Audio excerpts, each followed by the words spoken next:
சேலை கட்டும் பெண்ணை நம்பாதே என்று ஒரு பழமொழி இருக்கிறது, கேள்விப்பட்டிருப்பீர்கள். உண்மையிலேயே இது ஒரு பழமொழியாக இருக்குமா என்று கூட சந்தேகமாக இருக்கின்றது. ஒட்டுமொத்த பெண்மைக்கும் இழுக்குச் சேர்க்கும் தவறி பிறந்த தப்பான மொழி. அந்த பழமொழியின்படி பார்த்தால் சேலை கட்டும் பெண்ணை நம்பக்கூடாது. ஆனா ஜீன்ஸ் போட்ட பெண்ணை நம்பலாம், சுடிதார் போட்ட பெண்ணை நம்பலாம், மெக்ஸி போட்ட பொண்ணை நம்பலாம். சரிதானே? பழமொழி என்னவோ சரிதான்.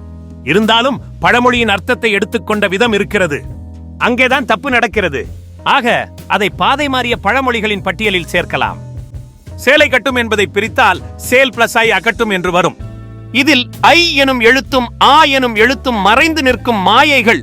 சேல் என்றால் கண்விழி, அகற்றும் என்றால் அலைய விடும் என்று அர்த்தம். அதாவது அடிக்கடி கண்விழிகளை அப்படி இப்படி அலைபாய விடும் பெண்ணை நம்பாதே, அந்த மாதிரி ஒரு எண்ணத்துடன் சொல்லப்பட்ட பழமொழி. ஆனால் என்ன ஆயிற்று? அதை அநியாயமாக திருப்பி போட்டு கடிசடையாக ஆக்கிவிட்டார்கள். சேல் அகற்றும் பெண்ணை நம்பாதே என்பதுதான் சரி.